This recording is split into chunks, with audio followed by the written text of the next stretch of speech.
बच्चे तब काम नहीं होते जब हम उन्हें कहते हैं कि शांत हो जाओ.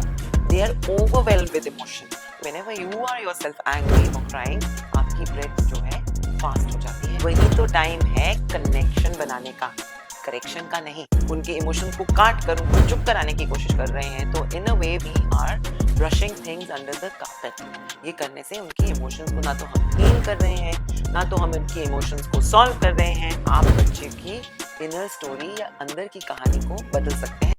Next time your child is crying, don't say stop crying. Say this instead, and you'll see the magic of emotional connection. कभी कभी जब बच्चे रो रहे होते हैं तो हम उन्हें कह देते हैं कि बस करो, रो मत. पर हम ये नहीं समझते कि वही तो टाइम है कनेक्शन बनाने का, करेक्शन का नहीं. मैं ये भी समझ सकती हूँ कि पूरा दिन काम करने के बाद जब हम घर लौटते हैं तो हमारे लिए ये बहुत मुश्किल है. इस समय ये पेशेंस लाना इज नॉट इजी. इसलिए ऑटोमेटिकली हम कह देते हैं कि बस करो, अब क्या हुआ. We lose our patience. पर सच तो ये है कि जब हम उनके इमोशंस को फिक्स करने लगते हैं तो हम उनके साथ कनेक्ट करने के चांस को खो देते हैं. पेरेंटिंग का मतलब सिर्फ उनकी इमोशंस को संभालना नहीं होता. कभी कभी उनके दिल की आवाज को सुनना भी बहुत जरूरी है. बच्चे तब काम नहीं होते जब हम उन्हें कहते हैं कि शांत हो जाओ. वो काम तब होते हैं when they feel safe around us. और उस सेफ्टी को क्रिएट करने के लिए बस 3 सेंटेंसेस ही काफी होते हैं. इन सेंटेंसेस को समझने से पहले हम बात करते हैं कि why are children not calm. Children are not calm because उनकी इमोशंस को एड्रेस वो नहीं कर पा रहे हैं. They are overwhelmed with emotion. उसमें सैडनेस भी हो सकती है, उसकी वजह से वो रोते हैं, सुबक सुबक कर रोते हैं. उनको किसी बात पे गुस्सा भी आ रहा होता है and they don't know how to handle that anger. किसी चीज से इरिटेशन होती है तो उसकी वजह से उनका गुस्सा भी जो है एक टर्बुलेंस की तरह, एक एक्सप्लोजन की तरफ आता है. तो बच्चे जो हैं इमोशनली जब ओवरवेल्म होते हैं, that's the time they are not calm. So let's begin by saying these sentences. अगर आपका बच्चा रो रहा है और रोते ही जा रहा है, you can try saying to the child that I can see this is really hard for you. आंखों में आंखें डालकर प्यार से आप बच्चे की इनर स्टोरी या अंदर की कहानी को बदल सकते हैं. सिर्फ इतना ही कहना काफी है कि मैं देख सकती हूँ कि ये तुम्हारे लिए मुश्किल है. ये लाइन उनकी इमोशंस को वैलिडेट करती है. आप कह रहे हो कि मुझे समझ आ रहा है कि तुम्हें बुरा लग रहा है. यही कहना काफी होता है बच्चे के साथ कनेक्शन बनाने के लिए. अब आते हैं हम फ्रेज नंबर 2 पर. It's okay to feel upset. I am right here. ठीक है, अपसेट होना, मैं यही हूं, मैं तुम्हारे साथ हूं. इसी के साथ आप बच्चे को हग कर सकते हैं.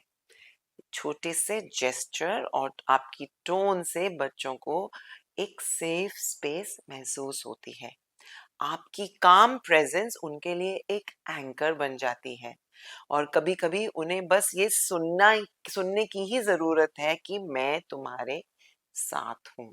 Because when children are crying, when children are angry और हम उनके इमोशन को काट कर उनको चुप कराने की कोशिश कर रहे हैं तो in a way we are brushing things under the carpet. ये करने से उनकी इमोशंस को ना तो हम हील कर रहे हैं, ना तो हम उनकी इमोशंस को सॉल्व कर रहे हैं, और ना ही उनको सिखा रहे हैं कि इमोशनल ओवरवेल्म को कैसे हैंडल करना है. एक चीज और, जो चीज आप बच्चों के साथ करेंगे जब वो इमोशनली ओवरवेल्म हो रहे हैं, वही चीज आगे चलकर आपके साथ भी रिपीट होगी. ये होता है रोल मॉडल बिहेवियर. तो आइए अब बात करते हैं थर्ड फ्रेज के बारे में. Breathe. Let's take a deep breath together. Calmness comes with breathing. नोट करके देखिए कि whenever you are yourself angry or crying, आपकी ब्रेथ जो है फास्ट हो जाती है ऑटोमेटिकली. सो अगर हम अपने ब्रेथ को डीपन कर देंगे, रिलैक्स कर देंगे और लंबे लंबे सांस लेंगे तो हमारी इमोशन भी अपने आप काबू में आ जाती है. बच्चों को याद दिलाना कि that by taking a deep breath together will bring calmness to your nervous system, एक सिग्नल की तरह उनके माइंड में सेट हो जाता है. कोशिश कीजिए एक साथ एक गहरी सांस, inhale deeply, exhale slowly, and energy automatically changes. एक बार स्कूल में एक स्टूडेंट ने अपनी नोटबुक को जोर से पटक दिया मेरी क्लास में. उस समय मैं एक टीचर थी and I looked in the I at the student और मैंने उसको बोला कि आई नो आपसे गलती हो गई ना, आप चाहते थे कि आपका आंसर परफेक्ट हो. And the child absolutely was so grateful to me. उसने मुझे ध्यान से देखा and he said, "Ma'am, thank you for understanding." यहाँ पर मैंने बच्चे को के एक्शन को नहीं, उसकी इमोशन को समझा एंड उसके इमोशन को वैलिडेट करने से, सिर्फ ये इतना ही कहने से कि I know you wanted to do it perfectly, बच्चे को ये महसूस हुआ कि मेरे को उसकी कैपेसिटी या कैपेबिलिटी में फेथ है. There was a feeling of trust that came about and बच्चे को समझ में आ गया कि you know he actually picked up his notebook and he started rewriting the answer again, and I simply waited patiently to let him allow and take जितना वो time लेना चाहता था, लेकिन उसकी सेटिस्फैक्शन तक के लिए मैंने इंतजार किया and the child calmed down on his own. यही सोच से हमारी इमोशनल कामनेस बच्चों तक ट्रांसफर हो जाती है और बच्चा समझ जाता है कि इमोशनल टर्बुलेंस से इमोशनल कामनेस की तरफ कैसे जाना है. इन 3 फ्रेजेस में आज कौन सा फ्रेज आप यूज करेंगे? The first one is it's okay to feel upset. Second one is it's hard on you, I understand. And the third one is let's take a deep breath together. Use करके देखिए and comment box में बाद में जरूर add कीजिए कि इस phrase को कहने से आपके बच्चे के ऊपर क्या इम्पैक्ट पड़ा.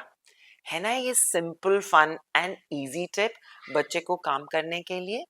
Thank you for watching and keep coming back to parenting की पाठशाला, जो कि आपकी कॉम्प्लेक्स पेरेंटिंग प्रॉब्लम्स को आसान सी सॉल्यूशंस के टिप्स देती है.